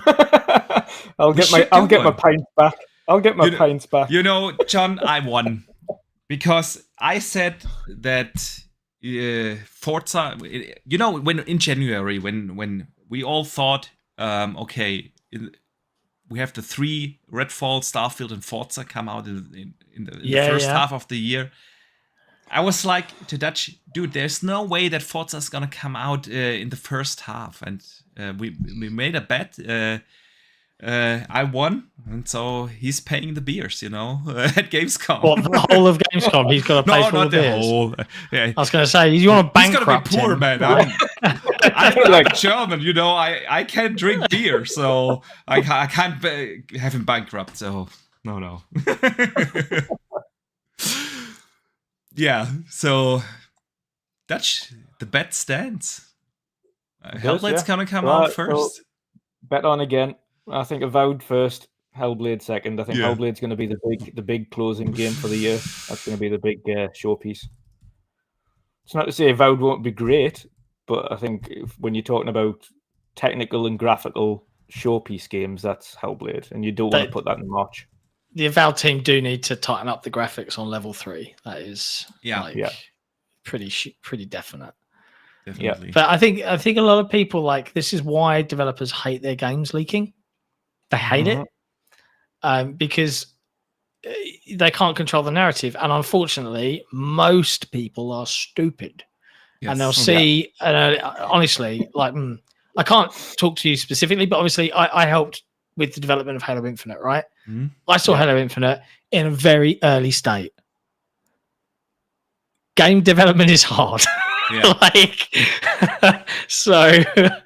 And a lot of people just don't get that. So when these images leaked out, they're good enough to show, but they're not representative of final quality most of the time. And people should try and give a little bit of benefit of the doubt here sometimes, I mean, look at Starfield. Compare the footage we've seen last year and this year. There's a night and day difference. And that's because, incredible. Yeah. What happened, especially when it comes to a lot of the technical side of things, those kind of things like lighting, sometimes a lot of physics effects, stuff like that gets into these games relatively late in development, and so comparing early footage is just not a good idea, and that's why that's one of the main reasons why we don't see not just leaks, but also with when we always say show us gameplay. Yeah. That's why people or developers don't like to show gameplay early. And I think with Avowed, it wasn't the graphics per se. It was more like the colorful art style, because the CGI trailer that they've shown in 2020 or so was very dark and gritty, and then they showed this very colorful world. Yeah, I think a lot of the backlash they got was actually from that. But I don't expect it kind of looked like exactly what it was in my head, because I expected it's an Obsidian game. Exactly, it's an Obsidian game, and you don't play it for the graphics. You play it for the story and the dialogue and the cool ideas. Yeah, and the deep RPG systems and whatnot, and that's So it is what it is. I'm looking forward to Avowed. Can't wait. Although I know it started with a co-op focus, but they've said no, it's a single player now. Yeah, and I love that. Yeah, if that's they've clearly told the big bosses at Microsoft, no, we're not putting any more multiplayer into our games, Microsoft. Just stop it. Yeah, that's actually one of the good things that comes out from the approach that Microsoft is taking with their studios. Yeah. Let them do what they want to do. And if the game is not a co-op game, Fergus actually said, the studio head of Obsidian actually said that, it had co-op because it was easier to pitch to publishers. Yeah, of course. But once they were acquired by Microsoft, they had the financial freedom to do what they actually wanted to do. And that was a single-player game. So, cannot wait, man. Yeah. Another game that will be unveiled at Gamescom is Crimson Desert. Yes, the makers of Black Desert. Yes, bringing out a long-anticipated new game. That also changed because it was also announced very 5 years ago or whatnot as a MMO, and they changed it and they said now it's a single-player action RPG. And they're I was going to say, isn't Black Desert an MMO? Yeah. Yeah. And Crimson Desert was Wow. designed as such, and now it's going to be a single-player game. And So I've got more chance of me playing it now, though. yeah, that's why I'm really excited to see it because the little snippets that yeah, I know a lot of people that have played that and really enjoyed it. Yeah, but MMOs, it's just I can't do that anymore. Nope. John, it was the sacrifice I made when I became a father. I used to play MMOs. I loved them. I get it. But when I became a father, I just don't have the time anymore. And it was the one thing that I definitely... That and competitive online multiplayer shooters. That's also time sink. How are you feeling about whether WoW comes to console? Do you think it's possible? Yeah. I've heard there's controller support on PC now for WoW. Yeah. If that's the case, then yes. I'm not sure, because do you really think that you will attract new players to World of Warcraft now, 17, 18 years after launch? I mean, it's still being played on PC, but those are, I would assume, for the most part, legacy players, If this game comes to console, would it really attract a lot of people? It depends. I say it depends on whether or not they do things like cross progression, which no doubt they would. If they do cross progression, then yes, because it just means that people can play World of Warcraft wherever they go. And those who have it, of course, with the mouse and keyboard support on console, the legacy players will be able to essentially travel without taking their PC and play World of Warcraft with the console, as opposed to dragging a big lumpy PC with them, and still have the same experience. So I think you'll get legacy players playing it on console, but for very different reasons. Not because they want to play it on a console, but because it's more convenient than, for instance, going and playing WoW as a LAN group, taking a hefty PC with you to go and play with your friend and have a giant WoW LAN party or something. So I think there's nuances to it where it would certainly attract new players. Yeah. And I think the benefit of course of WoW over something like Final Fantasy 14 is 14 still has a minor investment. You have to buy the base game anyway, then get the free trial up to level 70, so you don't have to pay a subscription, and then you pay the subscription. Whereas WoW, you can play the game up to a certain point and then start and it's free up until that point, and then you start paying the subscription. So at least you get an actual free trial of WoW on consoles. People can test it, see if they like it before starting to invest their subscription money into it. Yeah. Whereas it's a bit different with the likes of Final Fantasy 14, etc., where there is a physical upfront, like Elder Scrolls. If you're not on Xbox, Elder Scrolls Online is a physical upfront cost, and then the subscription fee. So I think that's what puts a lot of people off MMOs is okay, I've got to buy a game, then pay for it continuously. I think the WoW model is better. I think the WoW model where it's the game in itself is free. Granted, the expansions might cost, but the game in itself is free, and then you just pay over a certain level. But don't you have to pay the monthly fee in WoW anymore? Because you get a free trial. You get your free trial period.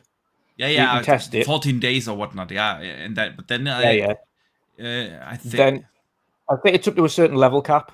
That's usually how they do it on MMOs. They get up to a certain level. WoW. Not in WoW. Yeah. So, but there's the purpose is there's no base. There isn't a base cost for the game. Whereas Elder Scrolls, Final Fantasy 14, etc., you have to buy the game first. You just have to have the monthly fee. That's true. Yeah. Do you think they will implement it in Game Pass on PC? That's a good question. I think it could be a perk, or it could be built into it. It depends. If they're going to use it as a leverage to get more subscribers, then why not? They're going to get a boatload of WoW subscribers if they say, okay, well, now all you need to do is scrap your World of Warcraft subscription, get Ultimate, and that's it. You're golden. Plus, you also get perks every now and again, like free this and free that, and special skins. I think Microsoft would be stupid not to try and roll it in that way. I mean, it is a fantastic way to hook people into Game Pass on PC. What do you think, John? I think Microsoft's efforts on PC, I think they're pretty good. Yeah. But they've clearly had the great partnership with Riot. All of the character unlocks for League of Legends, right, was a thing. I think they're making smart plays there, but I think that's certainly one way to get, perhaps people that only play WoW, but maybe just don't want to spend the money on other games. Well, actually, no, we'll include it in the subscription, to Dutch's point. It's a gateway drug to the rest of Game Pass for Microsoft. So, yeah, there's been rumors for forever, years of, is it going to come to console this gen? I think it was when the Xbox One gen started, then the 360 back then, and it's never come to pass. But maybe this time, maybe we'll see. Yeah, we'll see. This is an interesting thought, though. It is. Since we are on in that kind of genre of RPGs, and a lot of people did not talk about the Gothic remake. I don't know if you guys seen it. THQ Nordic had a little showcase this week. I have not seen it. I'm sorry to say. It is. Yeah, that's why I bring it up. As always, in these like THQ Nordic events, or when Embracer does something like it, and whatnot, these are usually events where a lot of announcements come out that nobody cares about. But this time they've shown like about 3-minute trailer for Gothic, the remake, and it was not like an edited trailer. It was like 3-minute continued gameplay, and it looked absolutely stunning. Like, seriously, the detail of the world that they've built. There's a dude like walking through a village, getting into fist fights, pickpocketing something over there. It looked absolutely phenomenal. Have you played the original Gothic? No, it's never heard of the franchise before. So educate me, sir. Gothic was like, wow, I would want to say 20 years ago. A fantasy open world RPG. Very beloved. Is still considered as one of the big milestones in RPG history. Gothic 1 especially. And it's getting an entire new remake in Unreal 5. It looks absolutely stunning. So if anyone who missed it, like literally look it up, it'll blow your mind. It looks great, and I cannot wait to see what this game actually will turn out to be. It is like Final Fantasy VII Remake earlier, where they have really completely changed the game, but they don't do a trilogy. They bring out the full game, which is awesome. And like, I don't get why not enough people are talking about this, because it is, it blew my mind this week. Best thing I've seen in a long time, honestly. Oh, okay. I will. I promise. Yeah. I will watch that trailer tonight, and I will look. See. Good. Of course you will, John. You got it. You got it. Is that in between Starfield, after Starfield, or? Oh yeah, I forgot I had Starfield to play, sitting on my hard drive and my Xbox right now that I'm not playing. Error.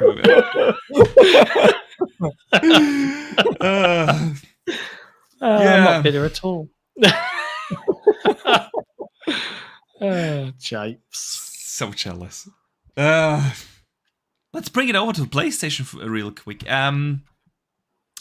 You probably have seen it. There were some images and short videos of the alleged PS5 Slim that comes out apparently this year. And it doesn't look that slim.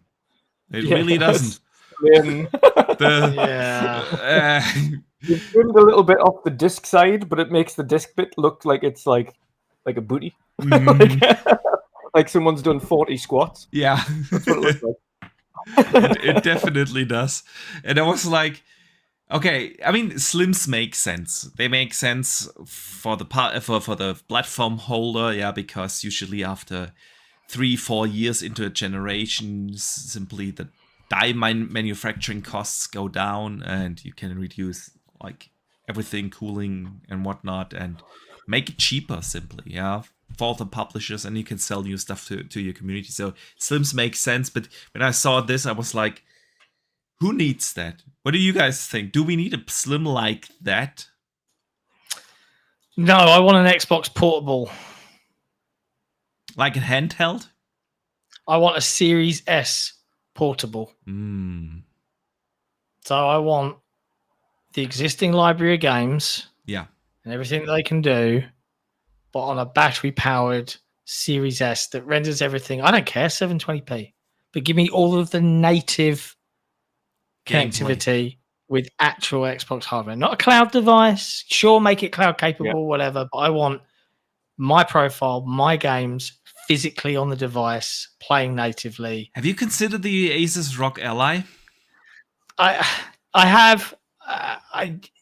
It may be, but cash is hard to come by at the moment. It is. You know, and Microsoft might send me one for review, so that's why I need it. No, Yeah. it's one of those things. I would get a ROG Ally, but I don't get to. I don't know if this is just part and parcel of starting to work in this industry, but I find I don't get to play as many games as I do fucking talk about them. Do you know what I mean? Sometimes I know the feeling. Yeah. Especially when you start to guest on a lot of podcasts, and you do like 3-4 podcasts a week, there's really not that much time left to actually play the games. It's yeah, it's hard, man. Yeah. You think? I mean, this is why I love the Xbox community, because like from people that support your show to everyone's shows, right? They enable this conversation, and it's almost humbling to a degree of like, I care about what you have to say. Yeah, I'm going to give you the opportunity to say it, and I'm going to continue to give you that opportunity every month. That's special. Like, and I will never get over that fact. Like, it's nuts to me that people are so supportive for everything. Like when Jesse lost his internet, the amount of people that supported, like, hey, what can we do? How can we help? Was incredible. And now he's back up on his feet. It's amazing. It is. It's the support, people helping each other. It's also the fact that we have 100 people here listening live, and probably 1,000 across all podcast services and whatnot after the fact, that actually take the time out of their busy schedules, want to get involved in the conversations, want to hear what we have to say. I will never take that for granted. Seriously. Appreciate you all, guys. Shout out. So, yeah. The Slim Dutch.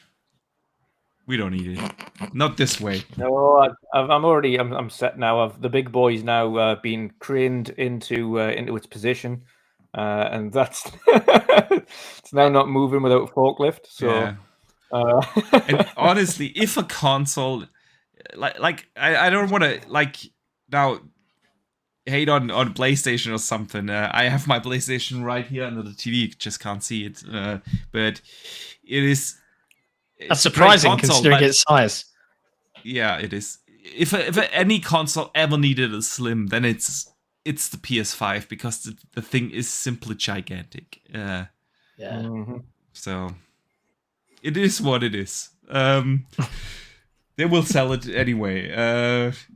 So I mean, I keep showing, but you can see the S and the PS5. Oh yeah. It's like, I have my PS5 right next to the Xbox Series X. Yeah. Yeah. And I've had that since day one, but I've pre-ordered both of them, and it still baffles me how much bigger the PS5 is than the Series X. It's Yeah. Yeah, the X is positively tiny as well in comparison. Like side by side, it's just a joke. Like I don't know where the space. How did it? Like the engineering was pretty lazy. Like I understand the technology behind it, but in terms of actual technology, the engineering behind the console itself, the design is internally just lazy. It's just okay. Here's a giant motherboard. Here's a heatsink. Here's this. Here's that. Like you're done. There's no real thought behind the internal configuration, and the difference in the Series X, on the other hand, which is the same price, the thought behind that in order to keep that as small as possible and as contained as possible. Okay, well, the motherboard's going to be gigantic if we need to fit all this on, so we're going to split it in half, and then we're going to just do it back to back. Yeah, and then it's clever as heck. Yeah, it is. I think Nick, and I don't like to give Special Nick credit for anything, but I saw someone tweeted like, "Oh, I dropped my PS5 down the stairs," like all panicked, and Nick, like quick as a flash, "Are the stairs okay?" That's always made me giggle. I was like, like one of those acting cartoons, isn't it, where there's just a hole in the floor. It's glorious. I love it. I love it. All right, John. I know you need to go real soon. One last thought on about 15 minutes. 15 minutes. Okay, yeah. So we got you at least for a few minutes then to talk about the new Teenage Mutant Ninja Turtles game that got announced. Yeah, I'm moderately curious about it. I enjoyed. Was it Shredder's Revenge? Yes. And I didn't realize how much I enjoyed that until I realized that the Xbox could support 6 pads plugged in all at once. And I had 5 children to entertain, and me including myself, I suppose 6 children. And it was like, oh, wait, this is awesome. But I don't think it's necessarily... Is it the same style? It's very different, it's not. right? It's very different. It's going to be more like a third-person, like... Big AAA Is this game. the Ronin? AAA game. Exactly. Yeah. It's called The Last Ronin. It's made by Black Forest Games. I gotta mention them. Yeah, German developer. Gotta shout them out. They made the Destroy All Human remakes. They were serviceable remakes. They were. I enjoyed both. They were of them. okay. Yeah, interesting. Yeah. Are you excited by it? Are you a big Turtles fan? I am. I kind of am. I have so much nostalgia with them, with the Turtles. It intrigues me. Yeah, and it intrigues me. This AAA style that they're going with, the singular Last Ronin turtle. Yeah. It's very intriguing. Like, I'm not a big Turtles fan. I know Jen is going to be over the moon with it because he's a big Turtles fan. I know you're a big Turtles fan.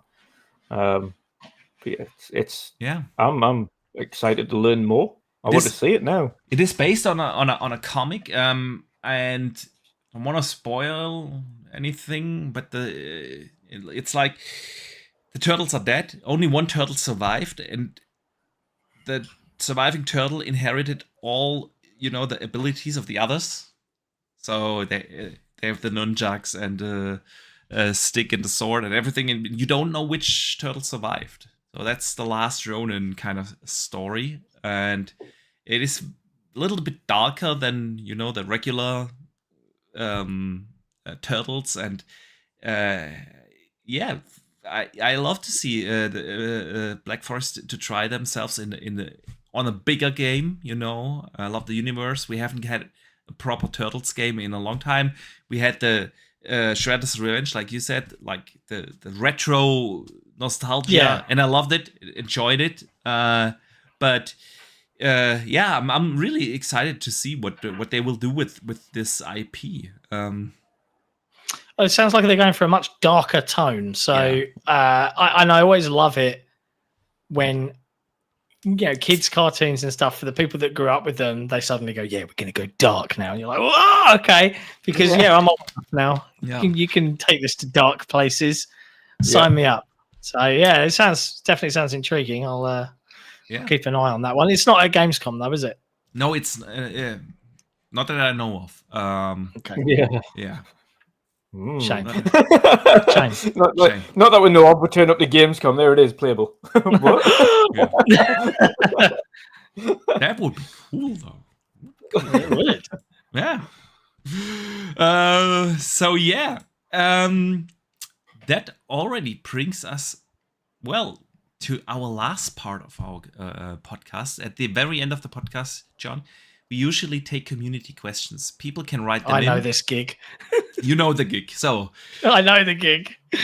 And here comes the first one from Jonathan Smith. And he says, "Hey, gents, if you had a guarantee that you would receive a free review copy of Starfield, would you be willing to eat an entire pineapple pizza?" So we can't ask you that, but that is the right answer. No. I would rather wait 2 weeks. It's disgusting. Exactly. So I don't know why people think fruit and heat is a thing that should go together, because it's not. It's not. It's not. It's not.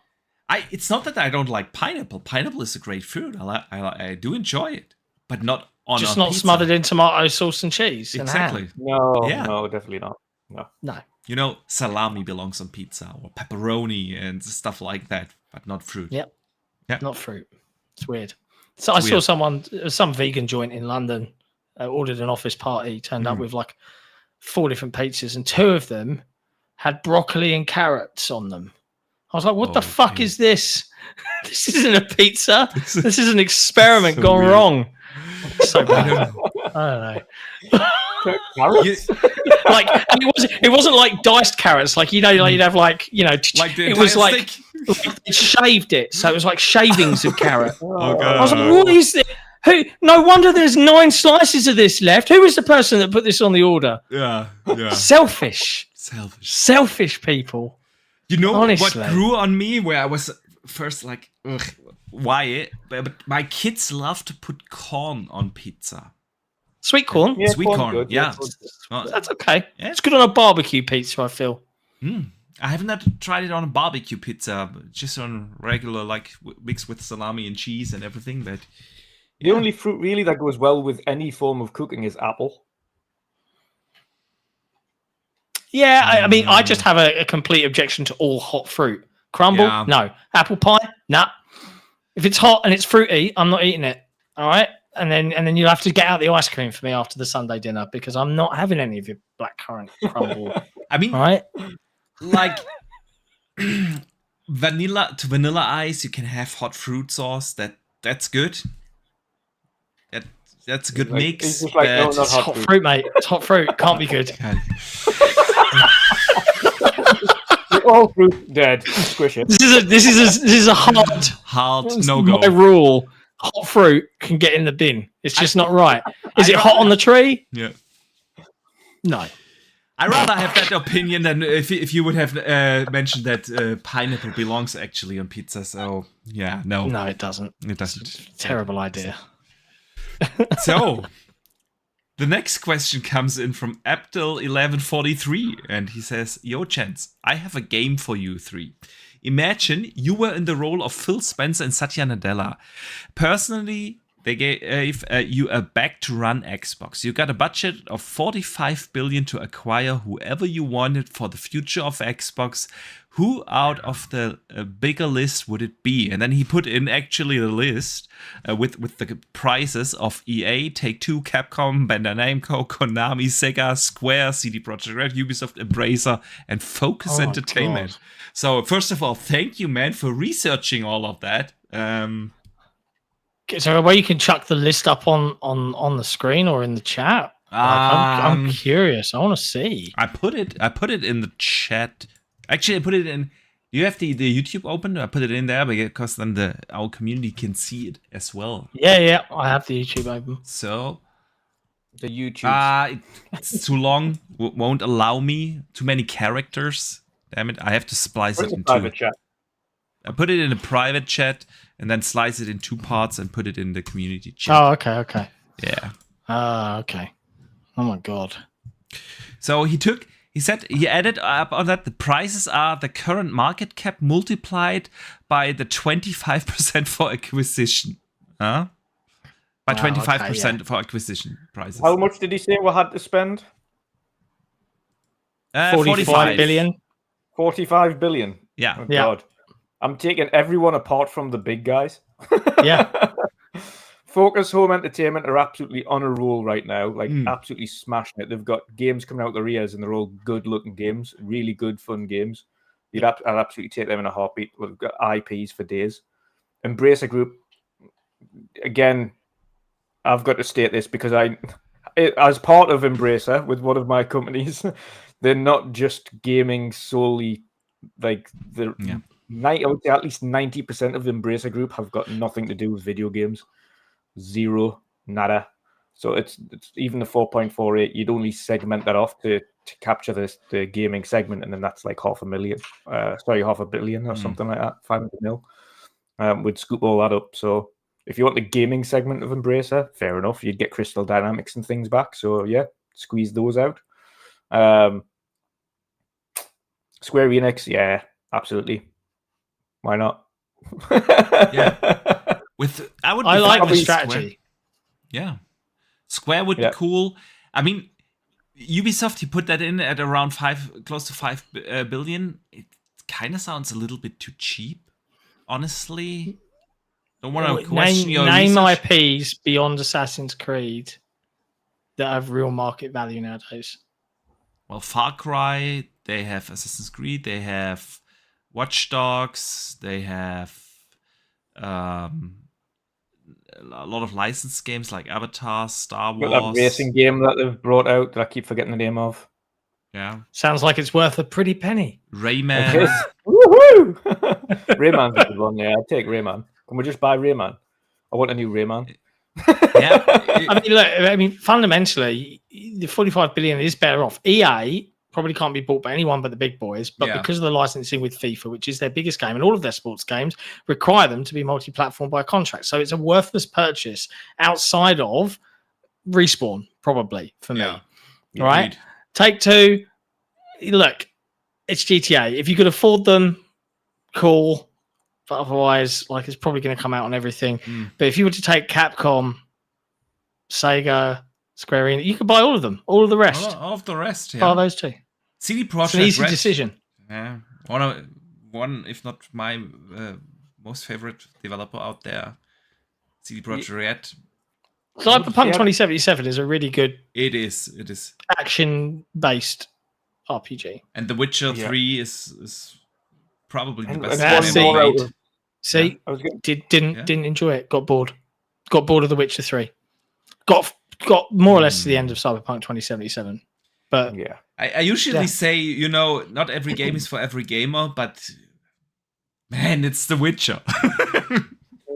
I tried when it came out on console. I got a PC version with better frames and blah blah blah blah blah, and I'm just like, I'm bored.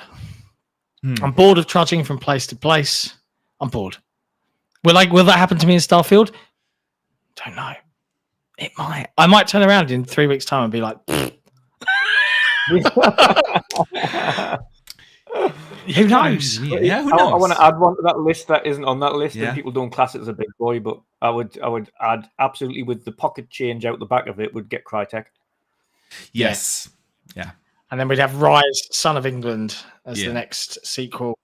Yeah. It will be Valhalla. It will be Grease, the next Rise, if there's ever going to be one. Nick had a rumor that there was a Rise being developed somewhere in Crytek. Good.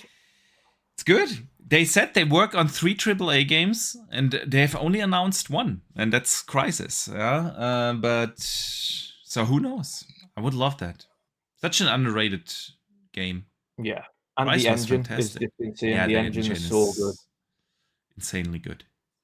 I recently installed Crysis 3 on my Ally just to see if it can run it, and this game still looks phenomenal. And it's what now? 14, 15 years old. It's really, really good. So great question. We could, with that kind of money, you could. It's what I've been saying about ABK. I know people are excited about ABK, but if you think about it, what do we actually get as a console gamer? Call of Duty. And that's about it. But that's all that Activision does. And then every 12 to 13 years, a Blizzard game with Diablo. But here's the rub. At the moment, that's all Activision does. Yeah. Because they can't afford to not do anything else. It is their biggest moneymaker. Now they're owned by $1 trillion Microsoft. You've got a lot of teams there, and there's nothing to stop them. Yeah, PlayStation, don't worry, you can have Call of Duty. We're only releasing one every 3 years. Oh, psych. Yeah, but now we've got all these other teams working on our stuff. Yeah, but do you think... Yeah, that's a possibility, but do you really think that's going to happen? Because will Microsoft stop the money printing machine that is Call of Duty?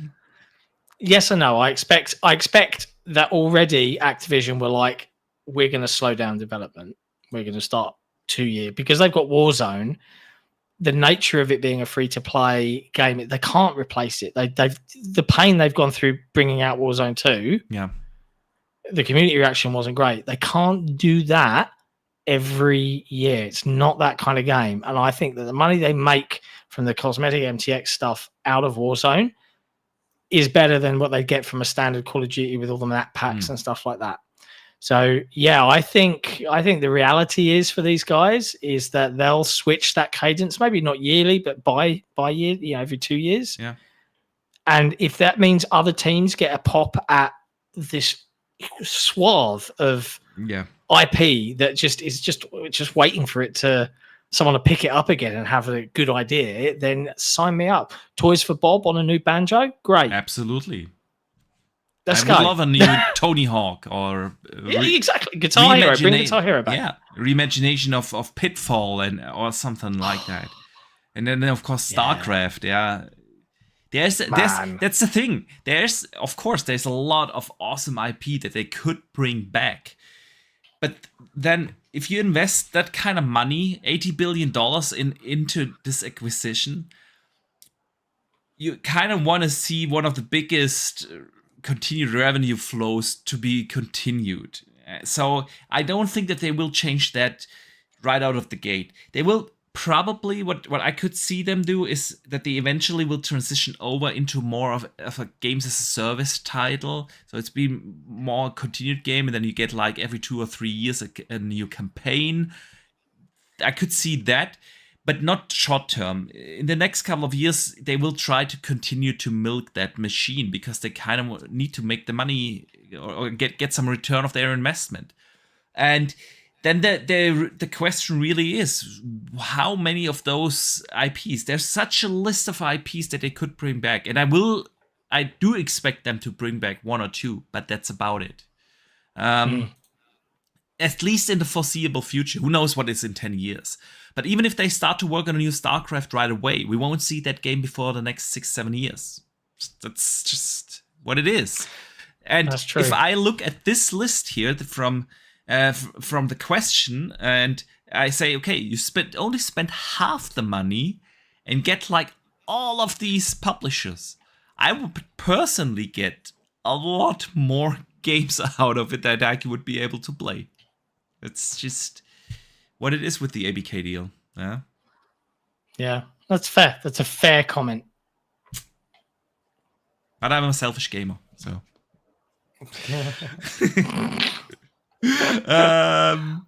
Got time for another question? Yeah, go on. Okay. How many you got? 3 more. But probably not the as long as this one. So short and sweet. Yeah. Charles Wilson writes in and asks, is 2023 the best year for gaming? Spoiler alert, this year it's not because of Sony PlayStation first-party titles. We got Hogwarts, Zelda, Diablo, Hi-Fi Rush, Resident Evil 4, Street Fighter, Final Fantasy 16, Lies of P, Forza Motorsport, and so on. Do you guys think this is one of the best years in video games? Yes. Absolutely, I would agree. This is, like, if you think about it, what other year had that many blockbusters? It's like every month we have at least... You've still got Armored Core to come out, you've still got Starfield, you've still got potentially Stalker, you've still got... It's just mountains. We still got a Sony game, Spider-Man's going to be massive. Yeah, Alan Wake, yeah. We have... It's nuts. This year is completely insane. Yeah. There's literally not enough time. Like, every time I blink, there's another game coming out. Yep. And then you have Baldur's Gate 3 take everybody by surprise and be like an absolute masterpiece. So yeah. Yeah. It's brilliant, isn't it? Isn't it brilliant? how great gaming can be. It is. Oh, Yeah. It is. fucking love it. Yeah. Absolutely. So Dane Plays writes in and asks, why is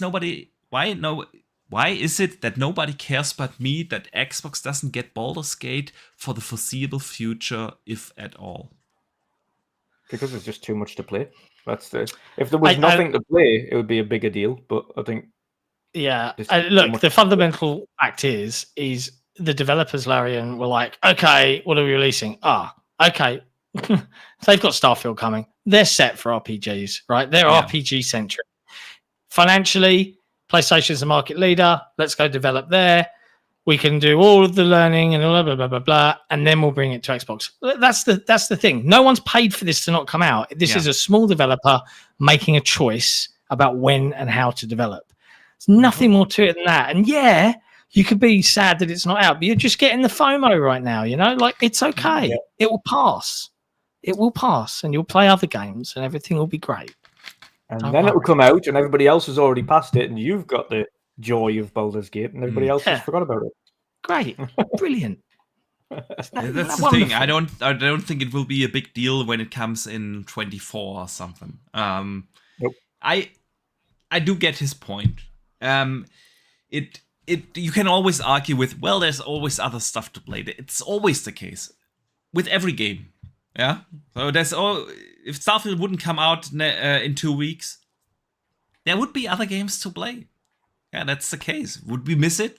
Absolutely, we would miss it. And Baldur's Gate is one of the best games of this year, no doubt. And of course, it sucks that Xbox gamers are not able to play it.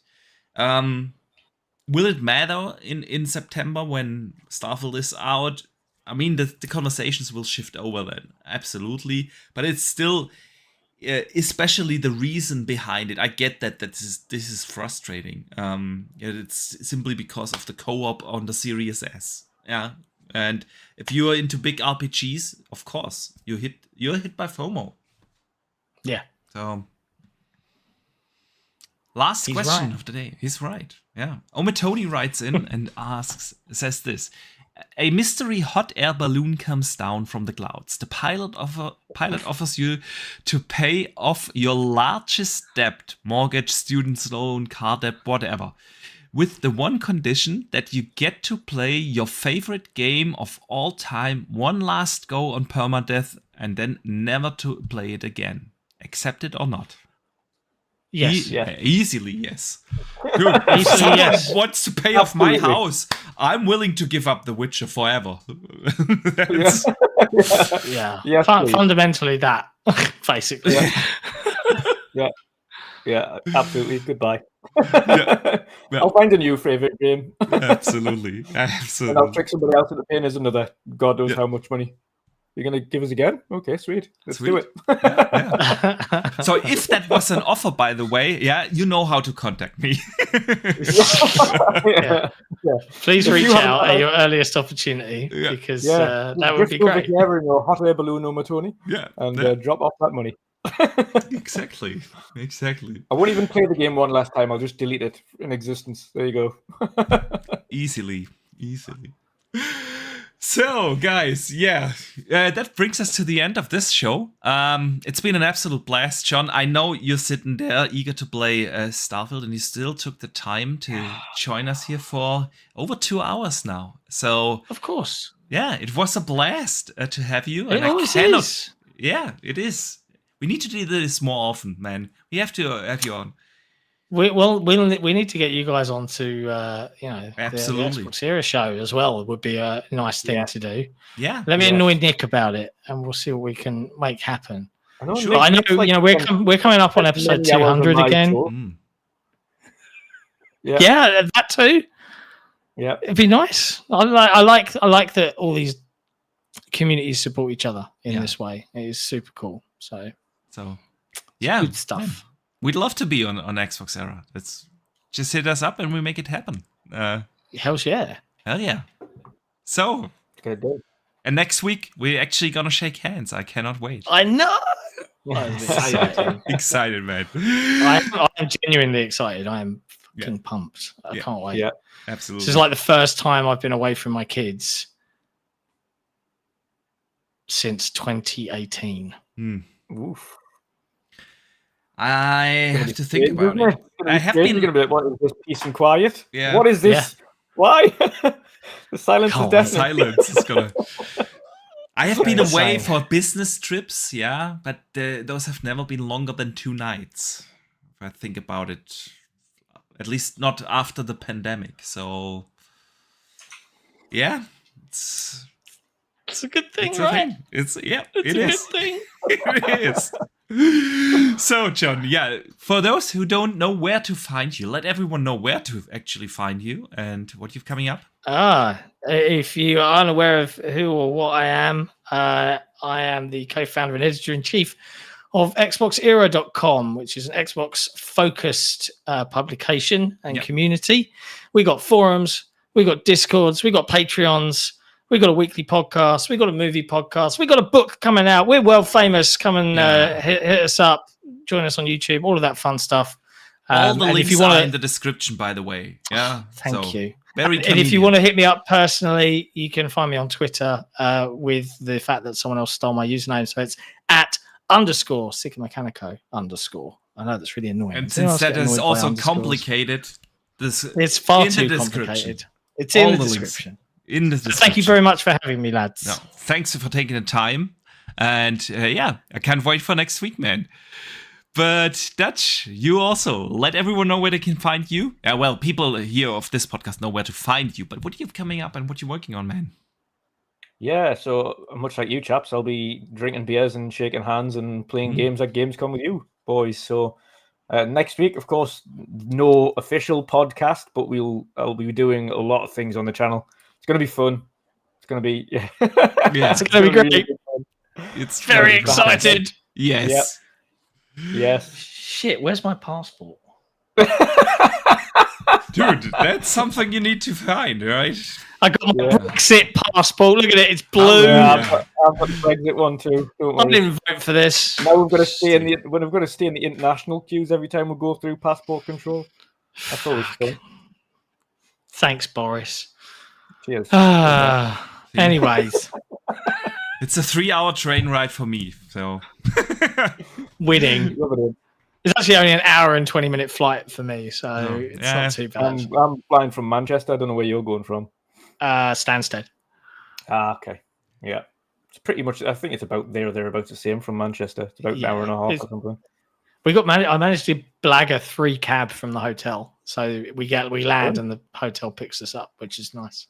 Sweet. So. Good times. Good times. All right. See you in 5 days or something, See you in boys. 5 days, exactly. So, guys, I want to say a big thank you to everyone who tuned in here today. Getting excited for Gamescom along with us. So, appreciate that. Also, a big shout out to everyone who listens after the fact on Spotify, Apple Podcasts, or wherever you're listening. And, of course, a big thank you to all the super chats and a big shout out to the channel members that support our channel here on a regular basis. We appreciate you guys. So next week, maybe a live Gamescom stream. We will try to figure something out. Other than that, there will be a lot of shorts on the YouTube channel doing a vlog. Definitely to cover that. And other than that, we will be back in 2 weeks then. And up until then, don't forget to game on.